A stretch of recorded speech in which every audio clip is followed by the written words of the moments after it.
Every year,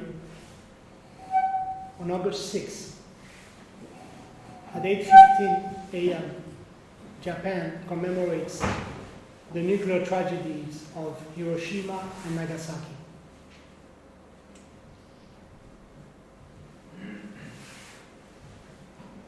On March 11, 2011, this tragedy returned to Japan. On that day, at 2 p.m., 46 minutes and 23 seconds, they suffer an earthquake, magnitude 9 in the Richter scale. It lasted 6 minutes.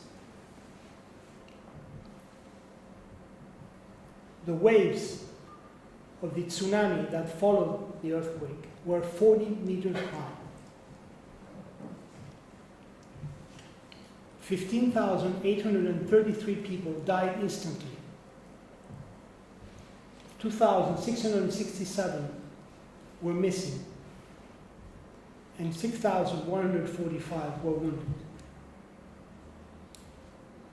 And the name Fukushima became a symbol of the nuclear tragedy similar to Hiroshima and Nagasaki.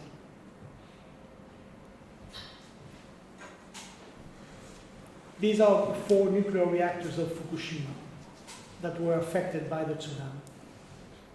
They were not designed to resist a 40 meters high wave. These engineers are about to enter the nuclear reactor number 4 because it is leaking 300 tons of toxic water into the water system in Fukushima.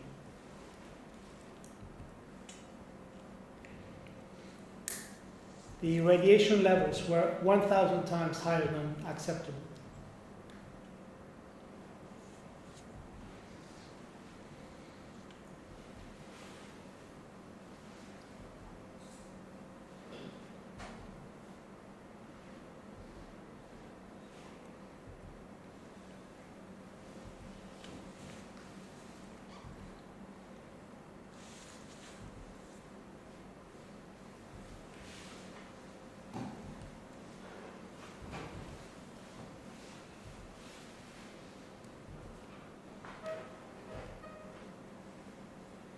I was invited to create a memorial for the victims of the Fukushima tragedy. So, as is always the case in my strategies, I visited the area many times, and I did research. I met with the key players, from scientists to politicians to intellectuals. I needed to understand before acting. So I'm going to share with you part of that very long process before I share with you the project that I did. In one of my journeys, I encountered this structure, and I discovered it was a former radio station. And a young journalist was here broadcasting and announcing that the tsunami was coming and requesting the entire community to move up to the mountains. And she stayed there until the last minute because she wanted to warn as many people as possible. In fact, she died there because she didn't leave on time. But she saved thousands of lives.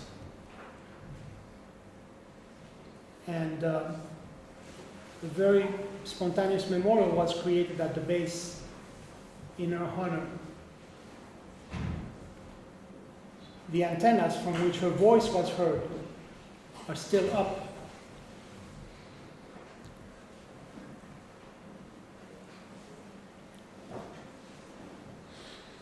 I've suggested to the government, local government, to leave the building as it is.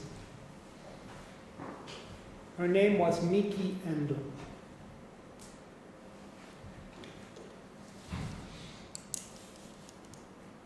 I traveled in the area, I saw all the damaged areas, I talked to survivors, the relatives of the missing.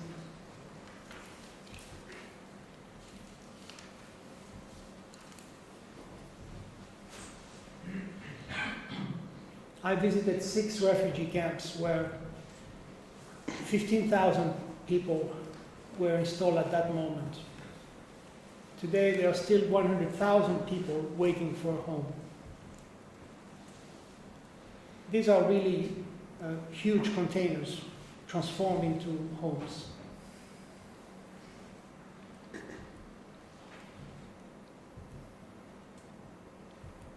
It was moving to walk in between the alleys and to discover how people is trying to recreate their lost world.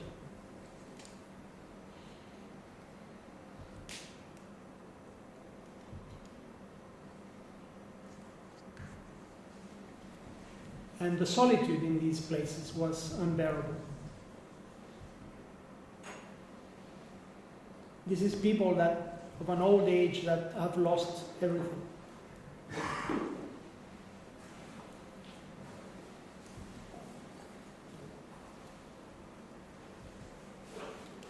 I found many photographs on the ground, lost photographs,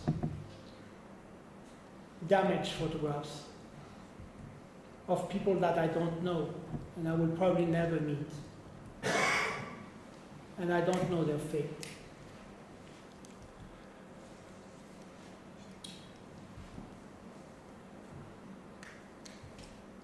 And memorials everywhere. Too many memorials to count.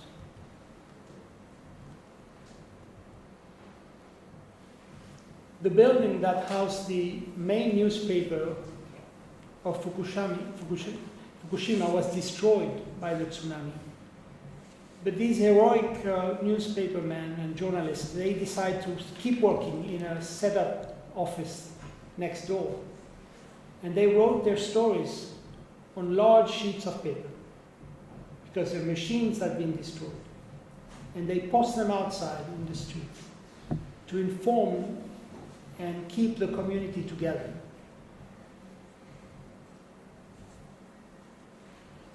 Today, if you visit them, they are proudly showing these sheets in these frames.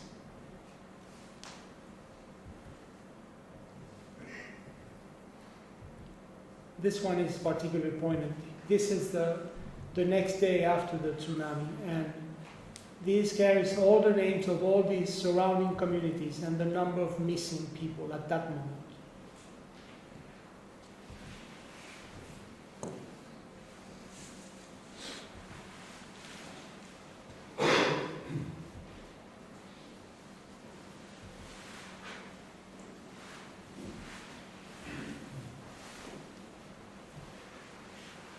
In my 5th visit, I discovered this destroyed school.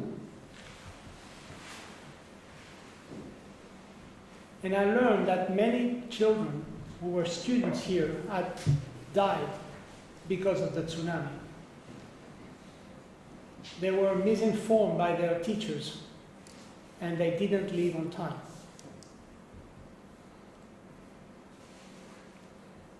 So I went back twice to this school. I wanted to see it again and again.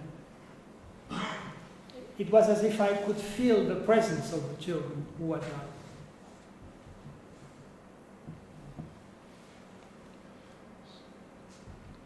And then only on my 3rd visit, I realized that the blackboards were still there in the classrooms.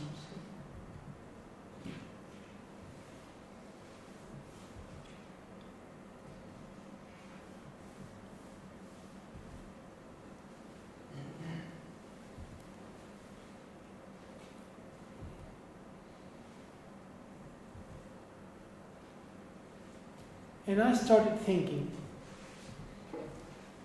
these blackboards, they are precious. They contain the gaze of these children who died. And I made a quick calculation, and I estimated that the children who had died had spent 15,000 hours looking at these blackboards, projecting their dreams, learning about the world.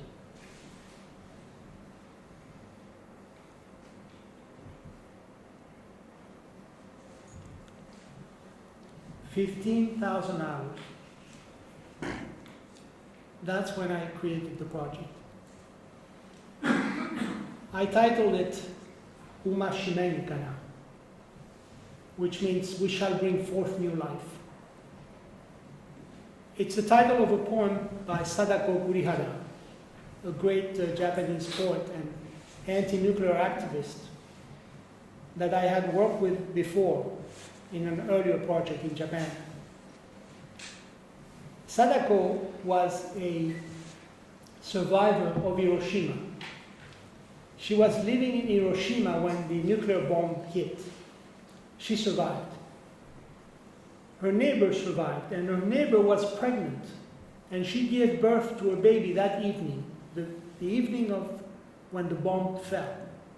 So she assisted her neighbor, she helped her give birth to a baby.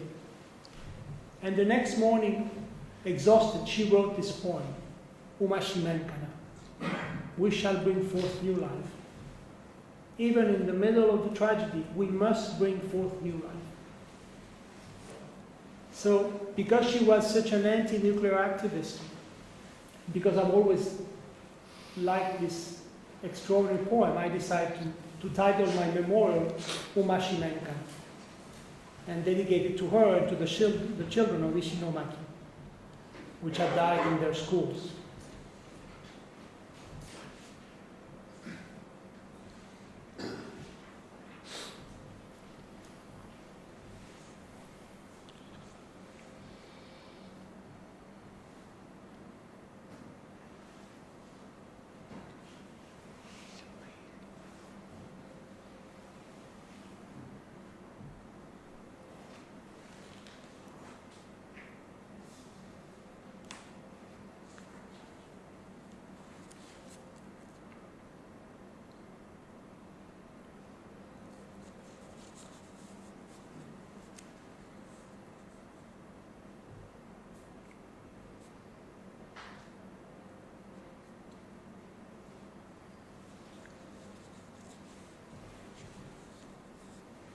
I commissioned a calligrapher from Ishinomaki to write this extraordinary word on a canvas for me. I wanted to see it. Umashimenkana. We shall bring forth new life.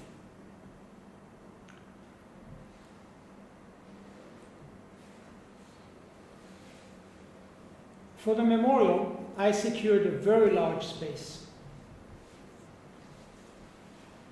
And I installed the blackboards.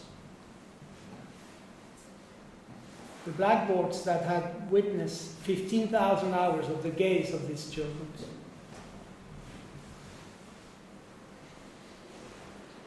The light was very subtle. I wanted people to walk very close and to observe these blackboards that contain all the worlds that these children had imagined.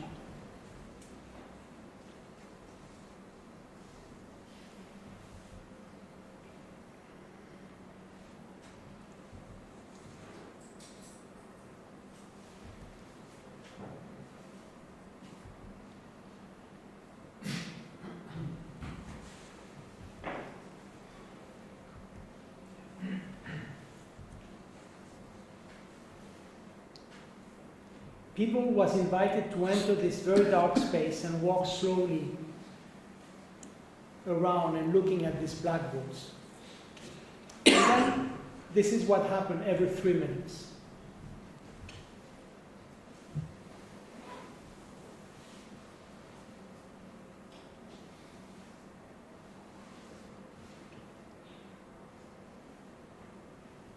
I commissioned 20 children of the same age than those who died to write with their own hands this extraordinary word, Umashimenka, and we projected on each of the blackboards.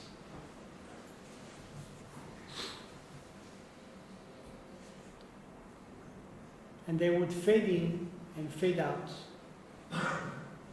all day.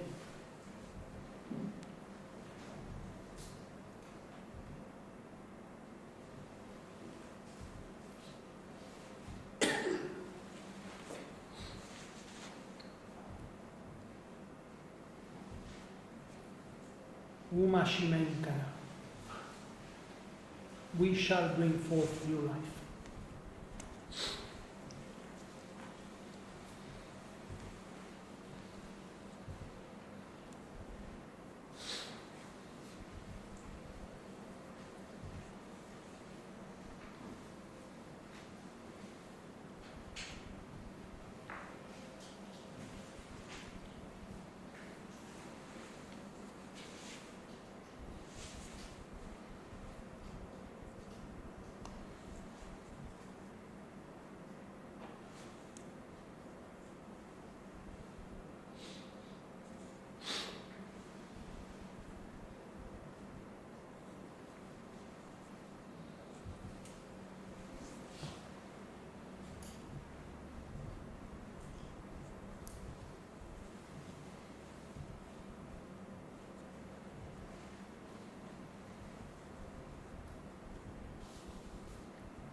In the center of the space, I created a sculptural element. In the school, I discovered that I could still find some chalk, the same chalk that the students had been used on those blackboards. So I filled a square, which is a plexiglass square that measures only 10 centimeters high, but measures 3 meters by 3 meters. And we filled it in with these color chalk. I wanted to create a field of color, of creativity, of life in the middle of this desolation.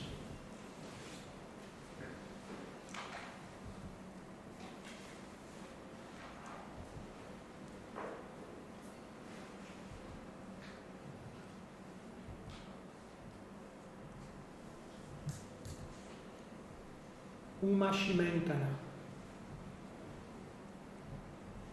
in Ishinomaki, Japan.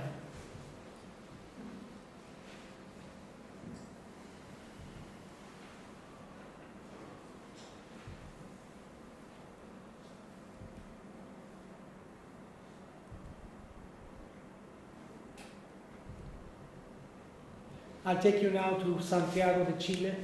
This is the capital, and this is the south of Santiago. The green building you see there is the memorial. It's the Museum of Memory and Human Rights, created by the socialist president Michel Bachelet. This is where the story of the dictatorship is being told. I was invited to create a memorial somewhere in the square. And when I studied the model before it was built, I realized I would never be able to compete with that striking building, sitting on 2 reflecting pools. And so I decided to go underground.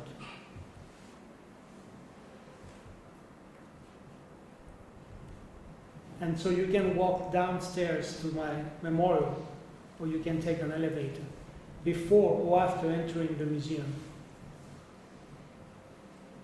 I was given no brief for the memorial. But inside the museum, the story of the coup by Pinochet and his troops was being told. And the names of the victims were there, their stories, the press, the torture, the exile. So I was absolutely free. I did an anti-design. I didn't want any kind of design element. It was very simple, very clean, all concrete. I titled it La Geometría de la Conciencia, the geometry of conscience.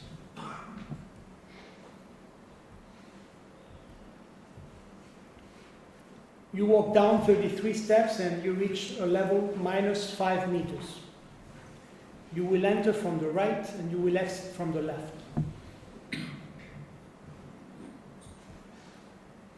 You enter a lobby space which measures 5 meters by 5 meters by 5 meters. It's a cubic space that is completely empty.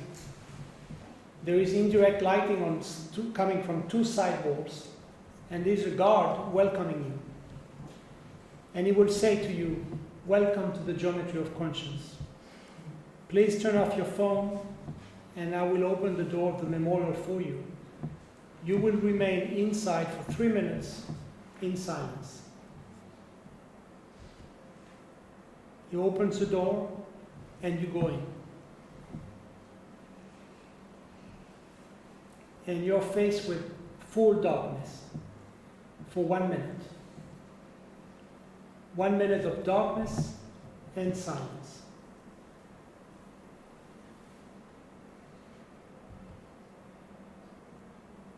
As you start getting used to the darkness, slowly your eyes will see emerging a light in the back wall of this cubic space.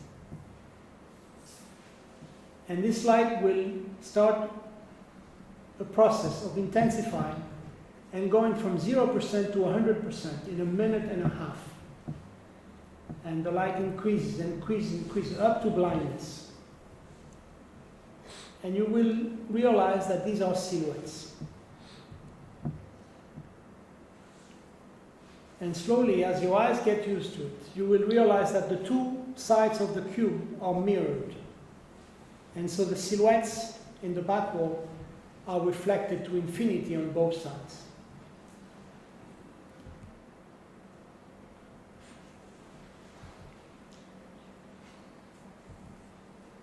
This is the back wall.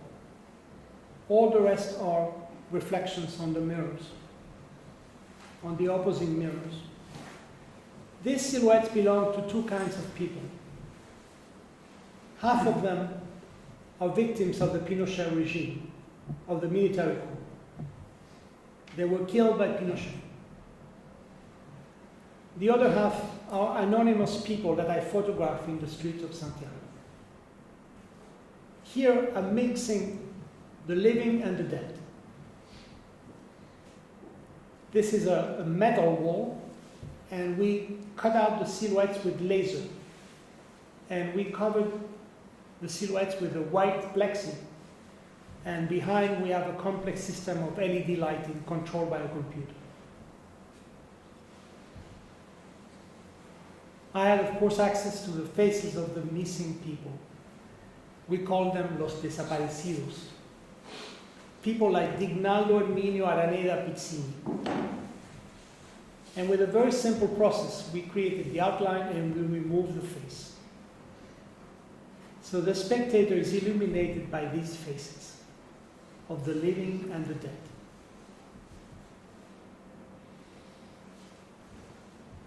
And we did the same with Jenny and Luis and Santiago, Elizabeth, Hector, Jorge, Elsa, Rafael, Antonio, Marta, Jacqueline, Maria, Victor, Raúl. As you get used to the lighting, you start seeing yourself reflected on both sides. And when you look to the sides, you have this infinity. I wanted to create a memorial for 17 million Chileans, and not for the 3,745 fatal victims of the Pinochet regime.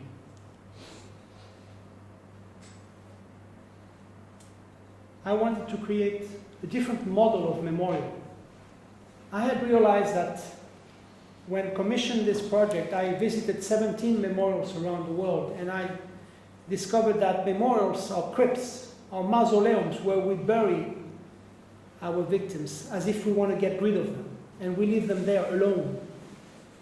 So here I wanted to create a collective narrative, mixing the living and the dead, to suggest that we all lost something and we're all together, and this is the only way we can look towards the future. A collective narrative.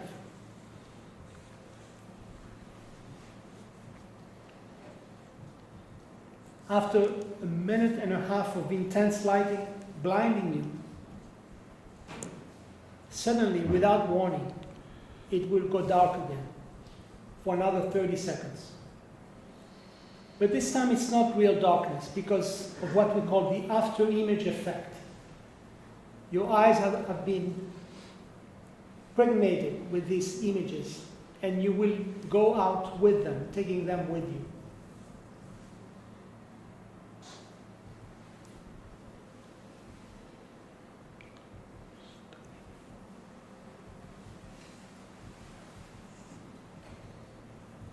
The Geometry of Conscience in Santiago de Chile.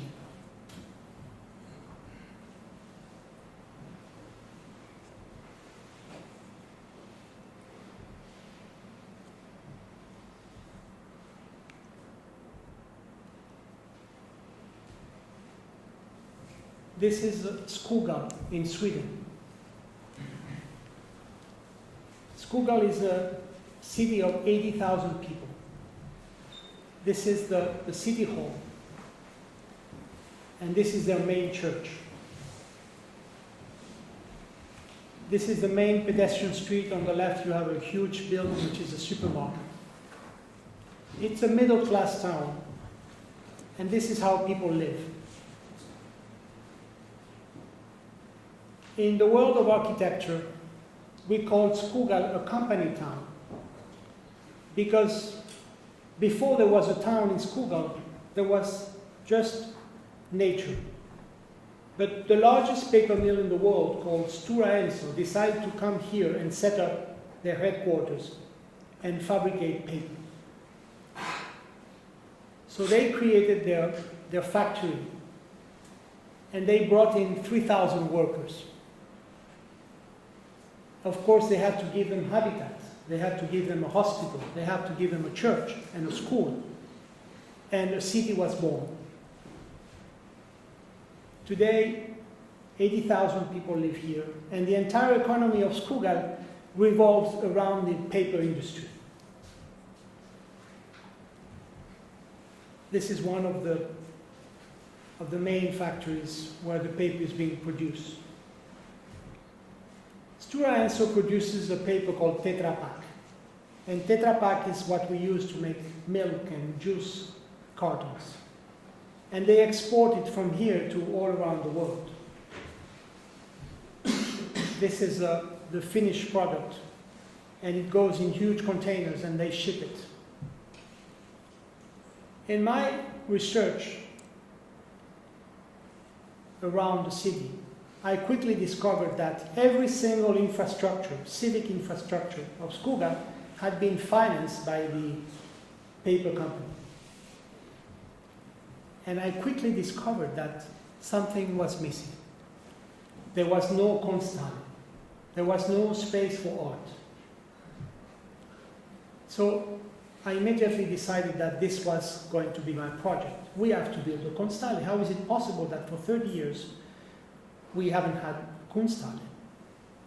So I rejected the funding that was offered to me by the mayor of the city, and I requested a meeting with the board of directors of the paper mill. And I told the board of directors, listen, you have done an extraordinary work, you have founded a city, you have financed every single infrastructure of the city. It is your duty to finance a cultural space, a Kunsthalle. They accept. And so we designed and built the first paper Kunsthalle in the world. I was given a site next to the church.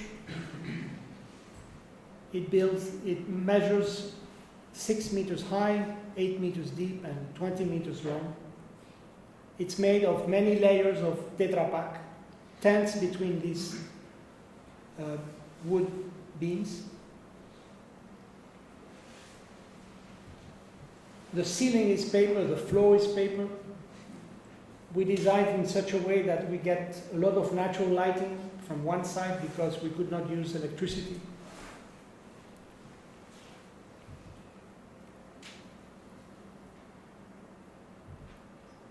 I invited 15 young artists from all around Sweden to create works specially for the exhibition focusing on paper, since we're dealing with a paper museum inside a paper town. this young artist from Stockholm created this origami table, offering children the possibility of making paper sculptures.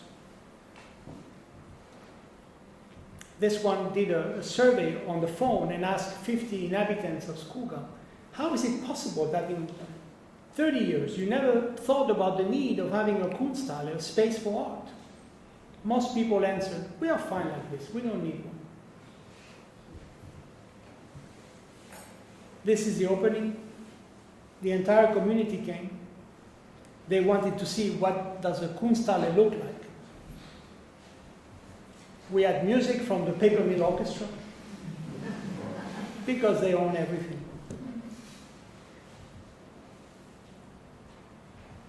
And this is Leif Bergman, the mayor of Skoghall.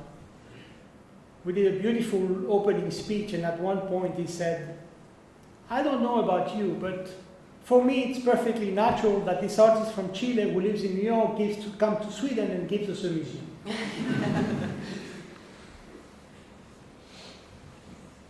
And this is the moment everyone is waiting for, the opening of the Skoghall Kunsthalle.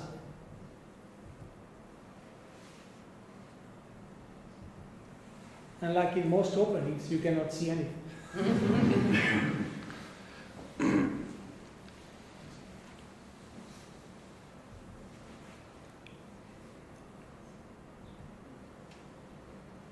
This was by far the most successful work. This is in the middle of the opening activity. This is a few hours later.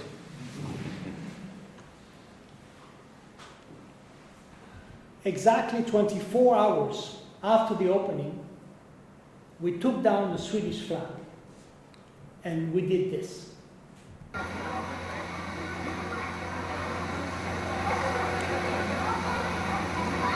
Very fun.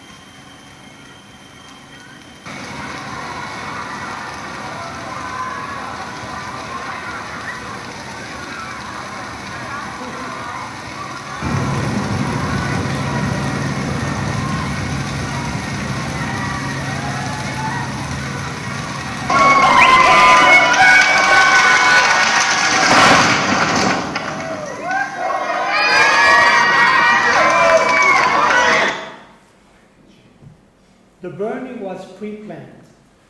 Everyone knew I was going to burn it. The idea was to offer the community a glimpse of what contemporary art is. And once they had seen it, to take it away. I was not going to impose an institution to a community that didn't want one. I just wanted to give them the taste for it.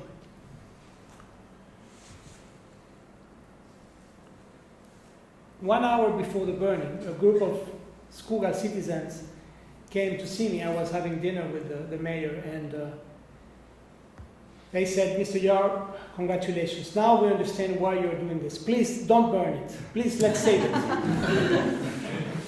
We love it. We want to keep it. I said, listen, it's impossible. You know, it's not going to resist the first rain or the first snow. It's very weak structure.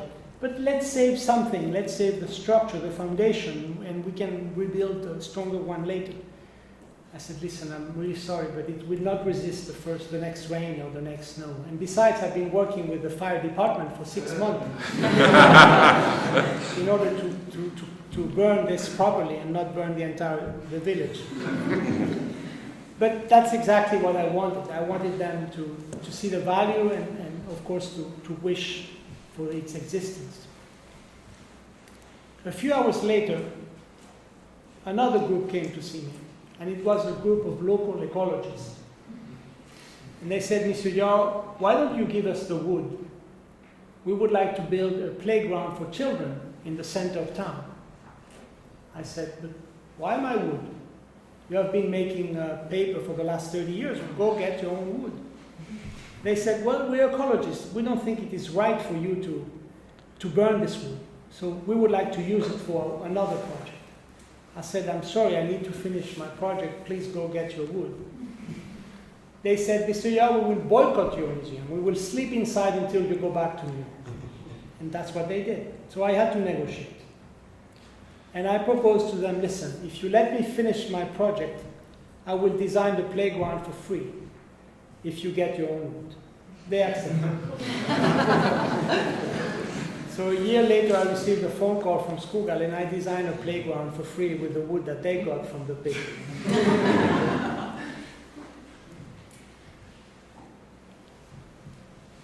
7 years later, I received another phone call, and they said that they wanted a permanent Kunsthalle, and if I would be interested in designing it without burning it. I said, of course, it will open in 2020, the permanent Kunsthalle of Skoghall.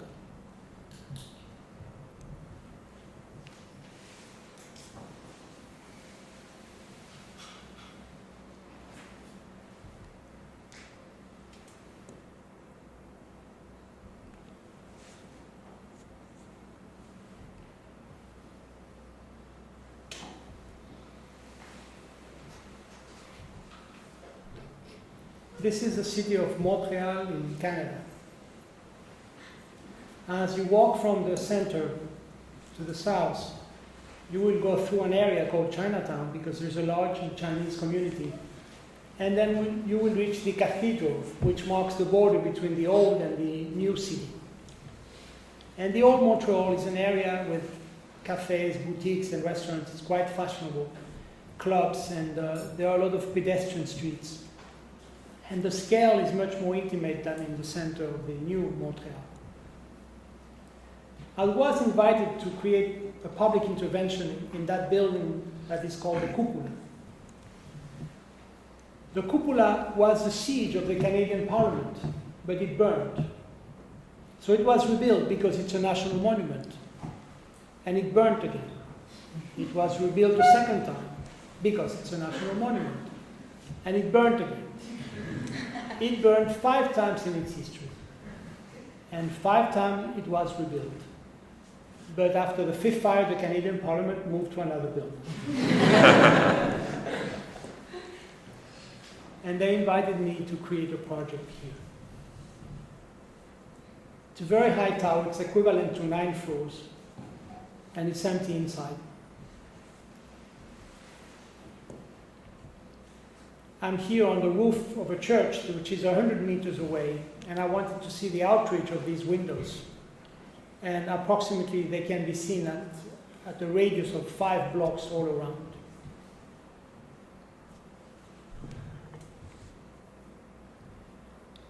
During my research, one day, I was walking back toward the cupola, and I hadn't found yet the essence of the place. What needs to be done in this context? And I observed a group of men coming out of that van on the right with boxes of vegetables and fruit and food. And so I became curious, and I got closer to the van. And the van had this inscription that said, "Ensemble, il est possible de soulager la faim." Together, it is possible to alleviate hunger. So I looked around, and I realized that there was a very tiny sign above one of the doors that I had not seen in my previous walk in this area. It said, "Accueil Bono." So I immediately rang the bell, and I discovered a homeless shelter. A place where they welcome 1,500 people every month, and they offer them breakfast, lunch, and dinner without asking any questions. They told me, you know, we are 15,000 homeless in Montreal in these days. I was shocked. As you know, Montreal is one of the richest cities of the Western Hemisphere, and its winter is one of the worst ones. And I cannot believe that they had 15,000 homeless people. So in talking to them, I discovered that there were 2 more shelters in the area around the church and around the cupola. So I went to visit them. This one was in the basement of a church. It's called Refuge des Jeunes. Here, they welcome 900 people every month, and they offer young men and women a locker, a shower, and a bed for up to 2 weeks. And the third one was a huge villa called La Maison du Père, the house of the father. And here they offer real apartments to families of 6.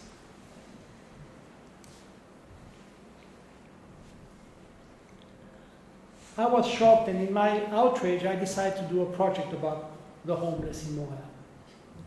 So I started visiting them.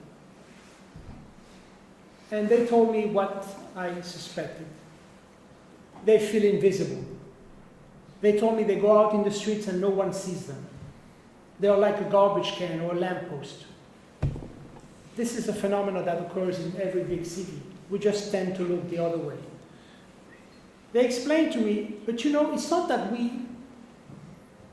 it will make a difference if they give us a coin or a bill.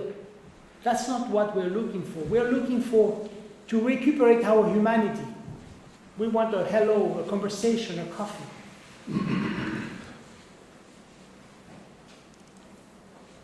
So they felt invisible.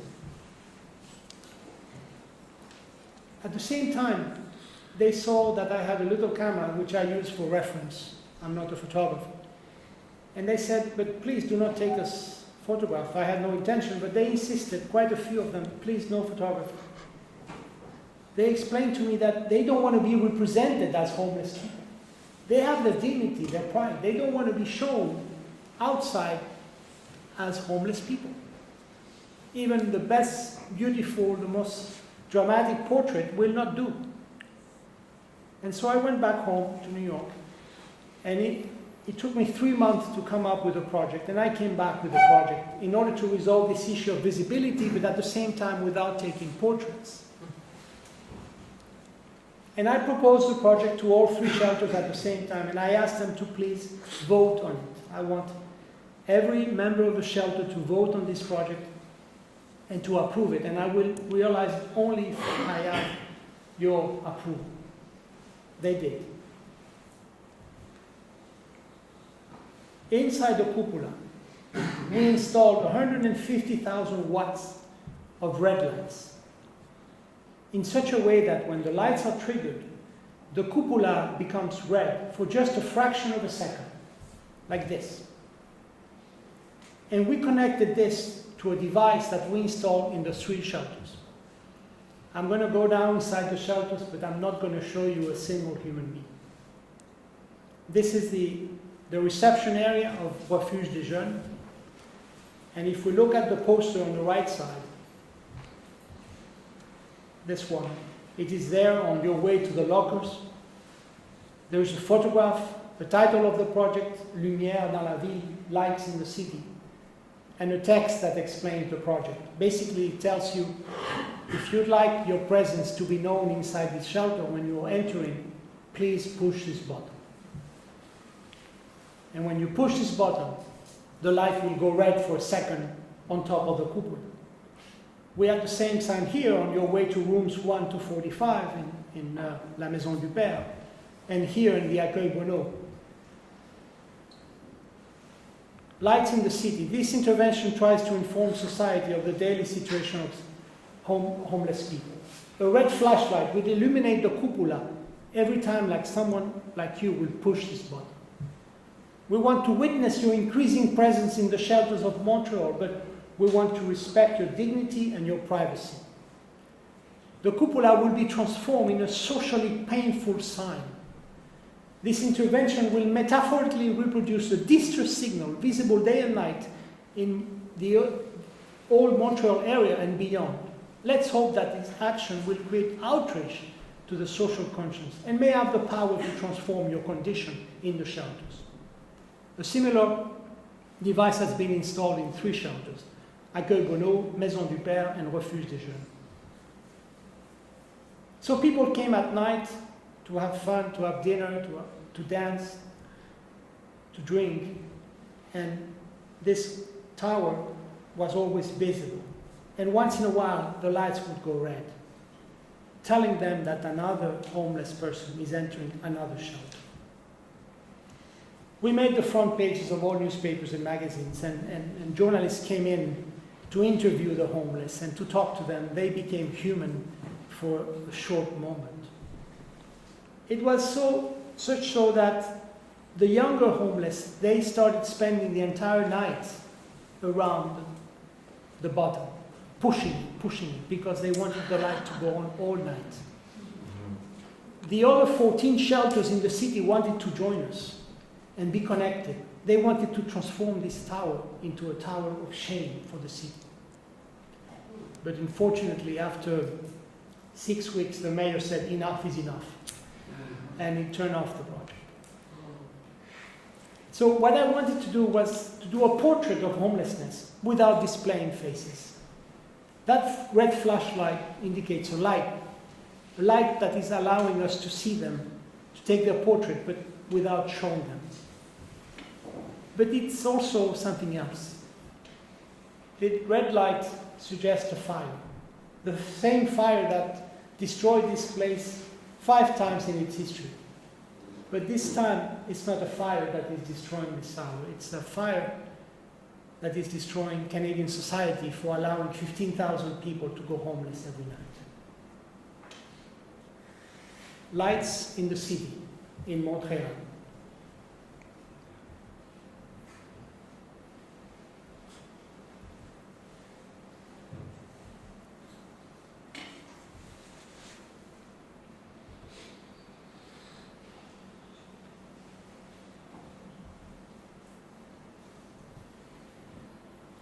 When the European Union received the Nobel Peace Prize, some of us were outraged.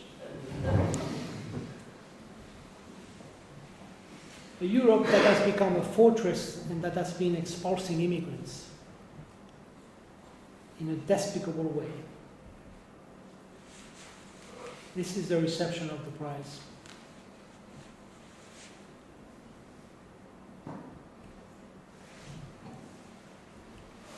And these are some of the images we have seen in the last few months coming from Europe.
But before these images, we had others that were less visible because they were black faces.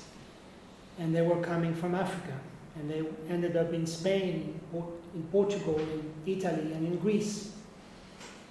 And most of these faces are now in Lampedusa. So it's not a new immigration crisis. It's just that we prefer to ignore those first faces.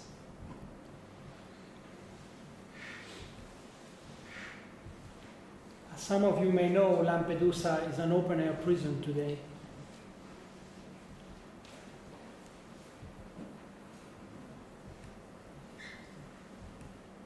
But this is the image that Italian authorities are giving of Lampedusa. This is a corner of the island. Yes, it is.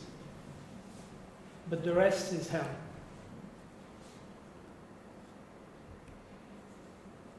I've done quite a few projects around this issue of immigration in Europe, and I would like to share just one of them with you. This is Helsinki, the capital of Finland, a very beautiful city, where unfortunately some very ugly scenes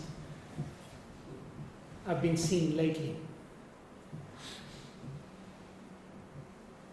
And this is because in the recent elections, a party that calls themselves the True Finns won almost 20% of the vote.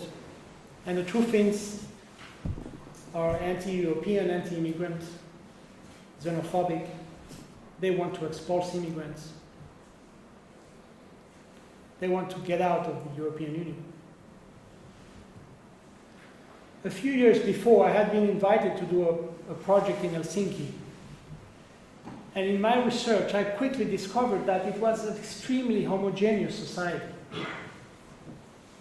And when I looked at the numbers, I discovered that while Sweden, Denmark, and Norway had welcomed 1 million immigrants in the last 10 years, Finland had welcomed 17. I discovered they had a very restrictive immigration policy, and the reason they give is the fact that for 600 years they were conquered by the Russians and the Swedes. But the year I was invited, Finland was a candidate to become a member of the European Union. And I thought this was an extraordinary contradiction. On one hand, you want to join the European Union, the community of nations, and on the other hand, you're closing your doors to members of other communities. And I thought, you cannot have it both ways.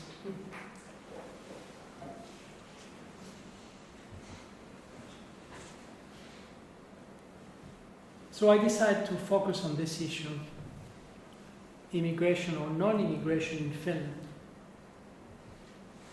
I requested help from this man, the human rights lawyer, Matti Vuori, who died not too long ago, and he helped me technically and legally to produce this project. So after a legal battle with the Finnish immigration authorities that lasted some 6 months, I was authorized to do my project. It was called 1 million Finnish passports, and it's exactly what we have here. In my contract with the Finnish immigration authorities, I had to accept to display them only behind high security glass. I accepted. I also had to sign a contract saying that I would burn the passport after the exhibition without any documentation of the burning. No photography and no video. I also accept.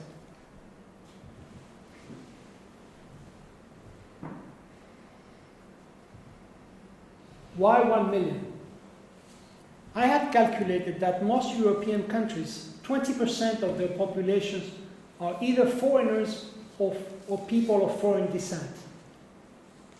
And so I also calculated that Finland had 5 million inhabitants.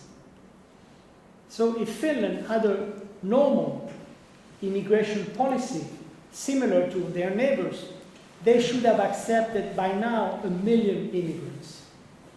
These are their passports.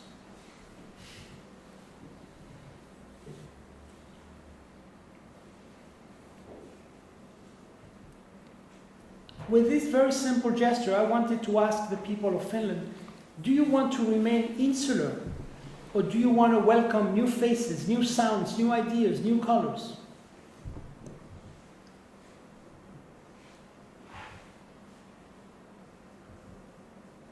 The lighting of the project was very special. I wanted a very subtle lighting, but I wanted people to be seeing themselves reflected subtly on the glass and see the passport through their own image.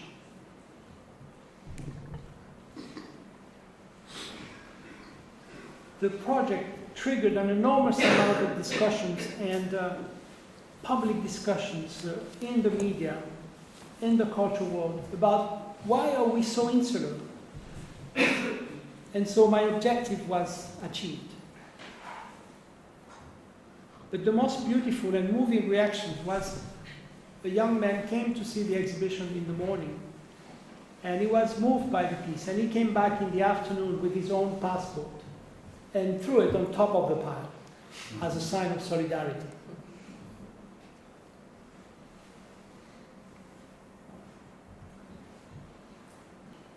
At the end of the exhibition period, unfortunately, we had to burn the passports, and we could not film or photograph the burn. But I managed to steal 200 passports.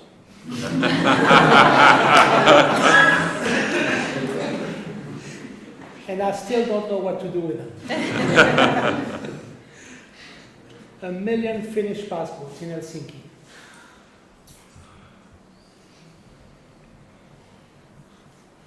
This is the image, while I'm curving,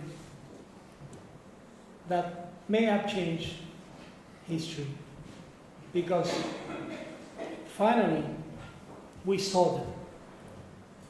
We saw them thanks to this image.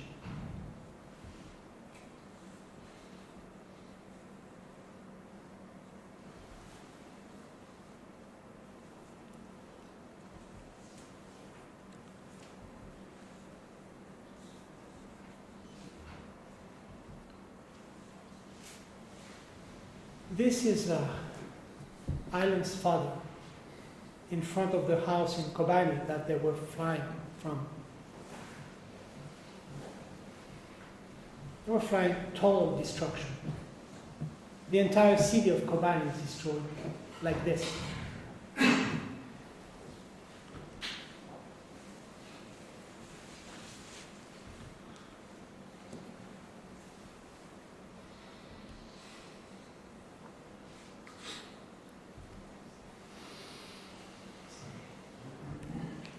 And believe it or not, we are still bombing Kobani. But it's not only Kobani, it's all Syria that is like this. That's why we have almost 6 million Syrians searching for refuge around the world.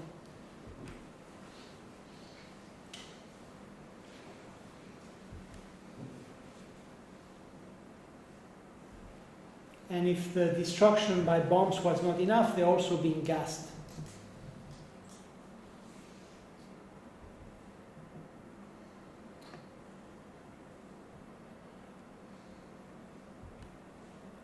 Let's look at this image for a few seconds. I would like to share with you the story of that image. This image was taken by a young woman, a photo reporter from a Turkish agency. And she sent her photograph to the agency. And this is what the original photograph was.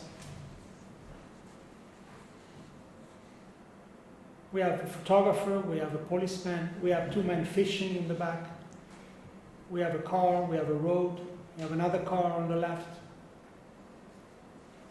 And when the photo editor of The Independent in London saw this image, he decided to run with it. And this is what he did.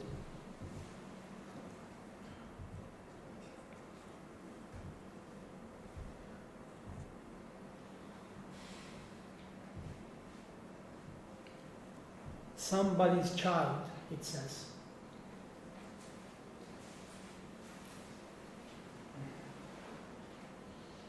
From that moment and on, this image was unstoppable. Or at least images of that sequence, because most news media prefer to show the next image in the sequence and not exactly this one.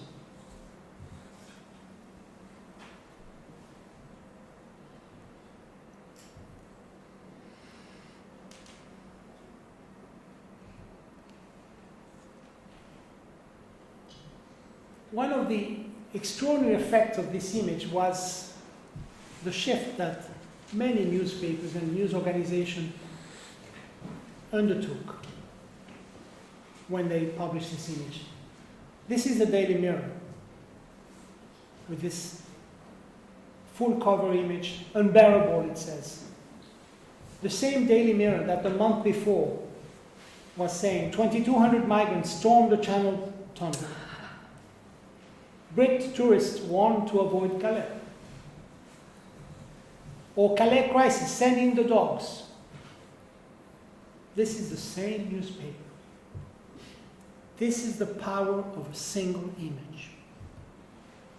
The Daily Mail, it's the same story. Full page, full cover story, and this is a month before. Calais sending the army. The swarm on our streets, said David Cameron. Migrants, how many more can we take? The same newspaper.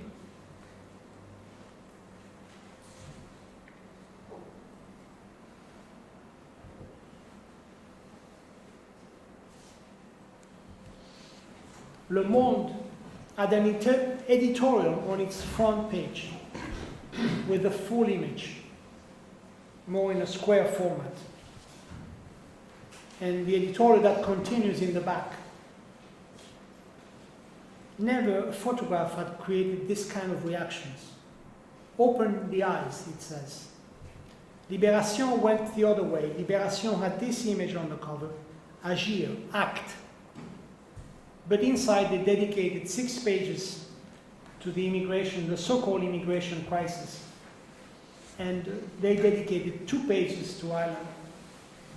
An image, a turning point. And then they had another story in the next page, why we did not publish earlier Ireland's photograph.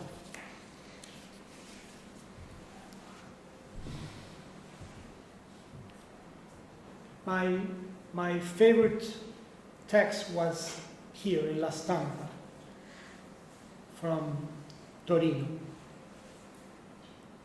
A very beautiful and poetic text by Mario Calabresi, the editor of La Stampa that is now moved to La Repubblica.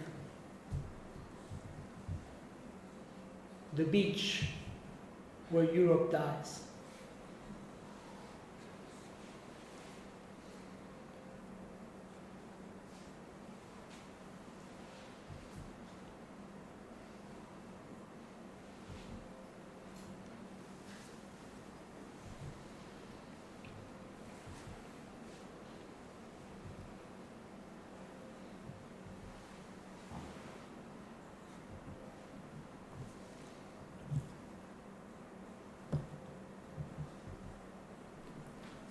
It went viral on social media.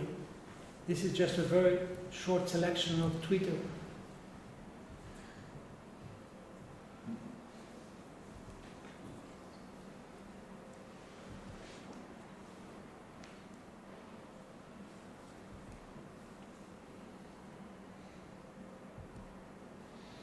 How his story should have ended, says this one.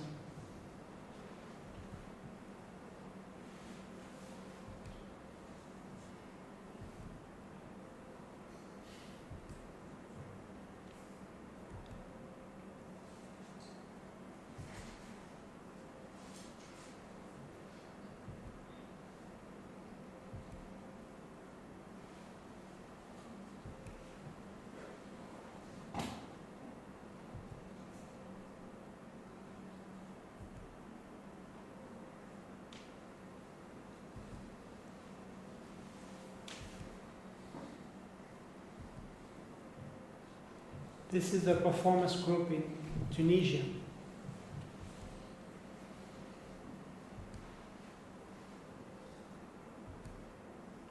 This is a school in Gaza.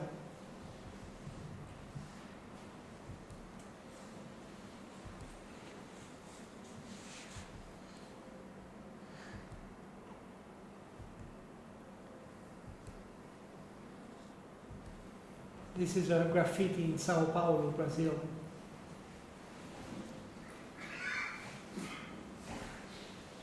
And this is the Chinese artist Ai Weiwei who decided to recreate the pose of Island Kurdi in the same spot where it was founded. Many observers have suggested that this image will enter history as an image similar to this one.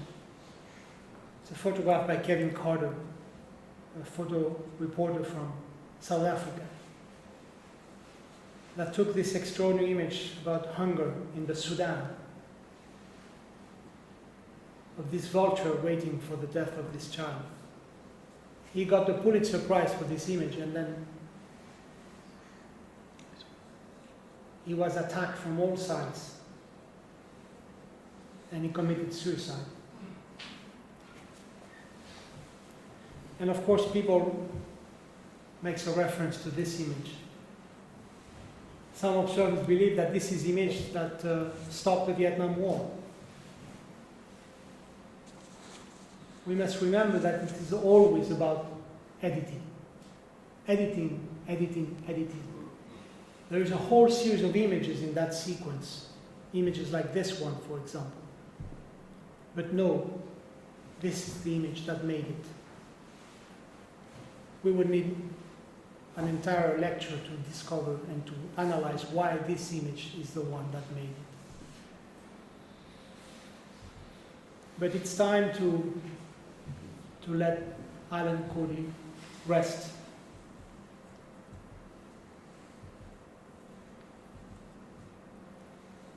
We put him to sleep, says this Twitter, and it's about time for us to wake up.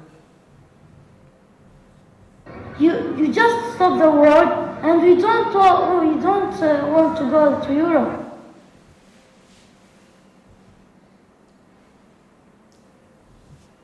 In Europe, we can find a full scope of reactions to this so-called immigration crisis. We don't have time to go deeper into this, but I would like to share with you just the two extremes, perhaps. On one side, Germany, who initially has been extremely generous and welcomed thousands and thousands, hundreds of thousands.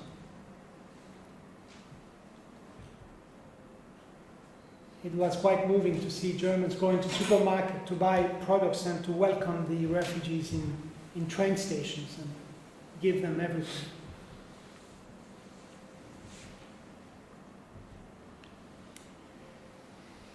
People want to take selfies with Angela Merkel. The same Angela that a few months before everyone was hating because of the treatment of Greece, demanding austerity measures. This is a manifestation against Merkel just a few months before. It's extraordinary how there was a radical, dramatic image shift for Angela Merkel. Why everybody loves to hate Angela Merkel, said Time magazine before, and now she's Chancellor of the Free World.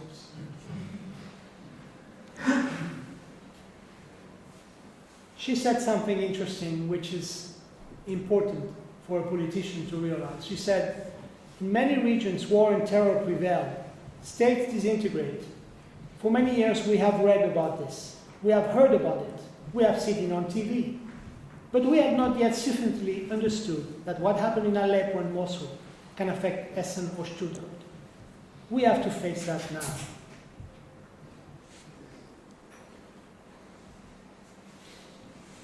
But there is also another Germany. And the world is waiting to see which way Germany will go.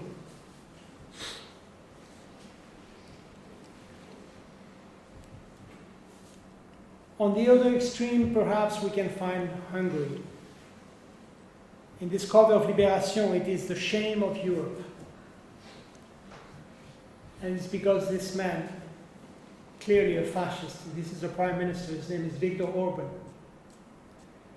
who is expulsing immigrants and building walls. I want to share with you a scene that happened recently in Hungary, in the border, when immigrants were trying to move in.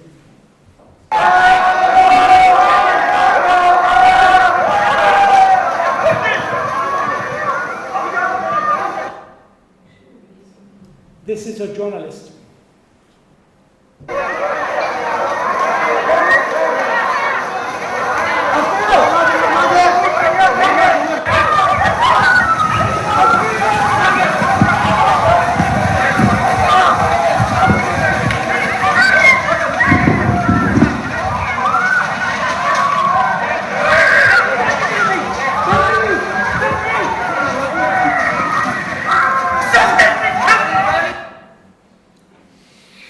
When we elect sick leaders, society is sick, and it produces monsters. This is a journalist. I hope you saw what you did. So, Mr. Orban is trying to enjoy all the benefits of Europe while negating every single human rights of European history.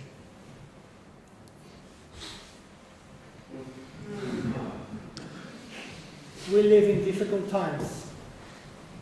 I've been living in New York for 33 years, and we are in the middle of a political campaign to elect our next president. And we have this other fascist. He wants to militarize the border, create walls. He wants to expulse 11 million immigrants. Some observers ask themselves, why? Why? If they die every day trying to cross the border. 3,000 people have died in the last 10 years simply trying to cross the border. That was their crime. Besides, in the Obama administration, 2 million immigrants have been deported in the last 4 years. That's more than the 8 years of the Bush administration. The economists call it Obama's deportation machine. The Economist. As you know, it's a communist right? Barack Obama, deporter-in-chief. That's what they call him. So why do we need Trump if we have Obama? As supporters waited in line to hear Donald Trump speak tonight in South Carolina, word started to spread about his latest idea, banning all Muslims from entering the U.S. Donald Trump is now saying Muslims should not be allowed to enter this country until the U.S. figures out what's going on. Do you agree with that? Yes, I do. Why? I don't want them here. Who knows what they're going to bring in this country? We're going to bombs, ISIS, what? They need to go. So after the idea of militarizing the wall and expulsing 11 immigrants, mostly Mexicans, and after treating Mexicans as rapists, he wants to ban Muslim travel to the United States. I think that they should go through screening. I mean, extensive screening. I mean, we just let terrorists into this country that did the California shooting. He's not saying screening, he's just saying no Muslim should be allowed to enter the country right now. You agree? Yes or no? It's that simple. Yes. Don't worry, nobody saw you.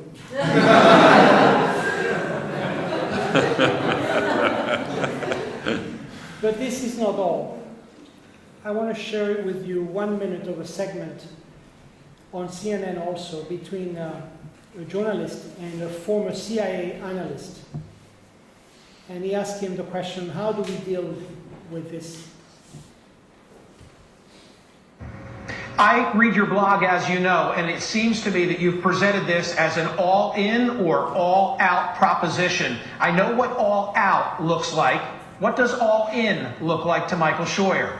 All in, to me, I wrote this week, would be to take out every piece of infrastructure, hospitals, universities, irrigation systems that make it impossible for the Islamic State to raise money, to provide electricity, sanitation, potable water, do exactly what we did to the Germans. This is finally something that our military can do. It can't defeat these people on the ground, but it can destroy buildings and facilities. But Michael, we don't have the stomach for that. I mean, you've advocated not only going after hospitals, but also universities. Do you think that the Western world, Americans in particular, would stand by for the film footage that would be shown on CNN and elsewhere of the so-called innocent civilian death count? Well, I don't know if they would. They should. Well, what's the difference? They're not Americans. We're defending ourselves. We wouldn't be there if we weren't attacked. Well, what's the difference? They're not Americans. Well, what's the difference? They're not Americans. Well, what's the difference? They're not Americans. I will finish with this project in Dallas, Texas. This is the National Sculpture Center. It's a very beautiful museum designed by Renzo Piano, and it specializes in sculptures.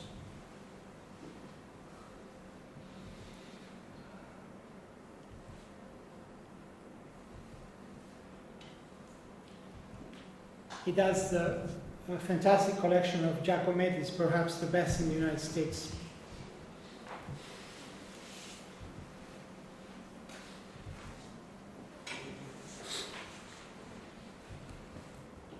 And the museum looks to a very large garden in the back where there are some sculptures from the 20th and 21st century. I was invited by the National Sculpture Center to celebrate their 10th anniversary.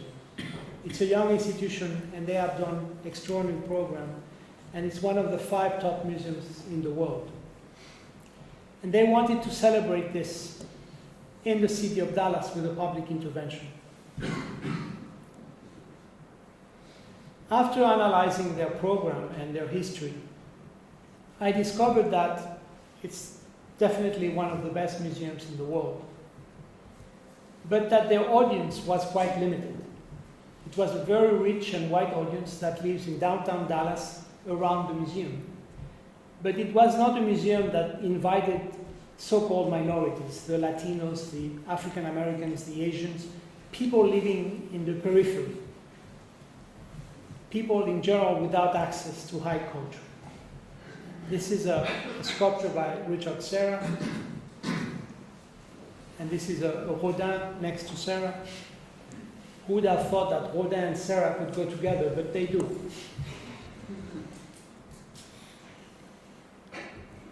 So I decided to propose a project to resolve this issue of the demographics of the National Sculpture Center. I thought we should do something to incorporate all these audiences and to make the audience grow and to diversify the audience. We cannot be just catering to the white and rich and wealthy that live around the museum. They accepted my proposal. This is the map of Dallas, and this is the location of the National Sculpture Center. I identified the location of the hospitals around the area, and identified those hospitals that offer maternity, where children are born.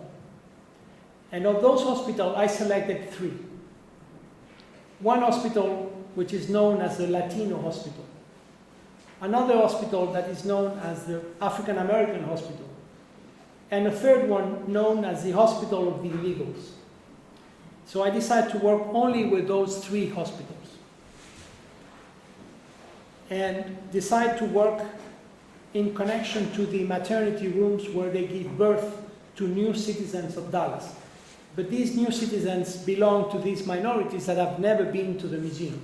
And those are the ones that I want to incorporate into the new museum, into the National Sculpture Center, because I want to change their demographics.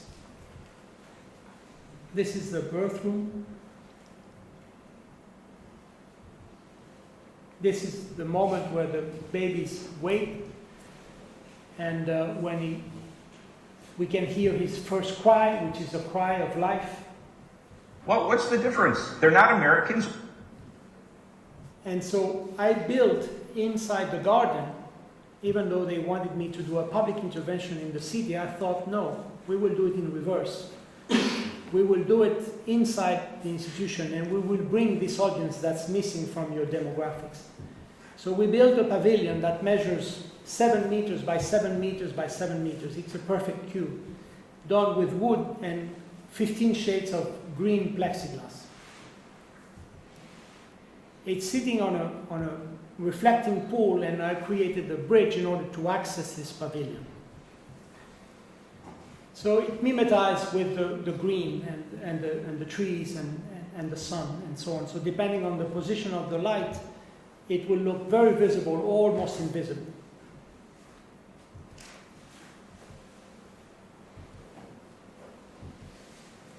What's the difference? They're not Americans. Inside, it's very simple, just a set of chairs waiting for the audience to come in inside the pavilion. And depending on the position of the sun, you have this kind of look, or it is very bright because the sun is outside, or when it's inside, it's quite transparent. The ceiling also is glass with a few accents of green. Hidden in the four corners, we have speakers. And these speakers are connected to these three hospitals, and specifically to the birth rooms, where new citizens of Dallas are being born. And every time a newborn baby makes its first cry, we can hear it here inside the pavilion. And we are recording these cries, and we are adding them up. So if the baby was born at 5 p.m. and 6 minutes and 10 seconds, every day at the same time we can hear the same cry. And so we'll add them and add them and add them. So now we have thousands of cries, and people come in and they hear the concert of these first cries of newborn babies.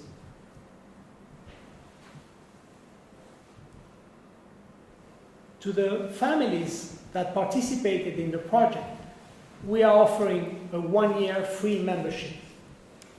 So they can come and bring their families and listen again and again that moment of birth of their child. And so slowly the demographic is changing, because suddenly we are welcoming all these people who had never set foot in the museum. And they're coming from all these minorities, because these are the ones that are being born right now. But for the babies themselves, we invented a category that didn't exist before. We have given them a lifetime membership. That means that in 10, 15, or 20 years from now, we're going to have 5, 10, 15,000 new members that will come for life. And they belong to these minorities that were not represented by the museum. And hopefully they will influence the program of the institution. What was important for me is that these kids, these babies, they are entering a museum seconds after being born. But they're not entering as spectators. They're entering as performers, as artists themselves with their voices. This is Ada, a woman from Iran that came to see the space before giving her the voice of her son who was going to be born. This project is called Music. Everything I know, I learned the day my son was born. And I want to finish with this very modest public intervention. It's based on this extraordinary book by Kenzaburo Oe, a great writer from Japan who won the Nobel Prize in Literature. This is a book where he talks to his son, and he tells him, politics have failed us. It is your generation, the new generation, that can help us. We must teach us to outgrow our madness. So I've always liked this statement, and I've transformed this, and I've transformed myself into a sandwich man. And I go out in the streets with this sign on both my back and my front, asking people to teach us, to teach me to outgrow our madness. It's a very modest project with which I identified a lot. It defines me.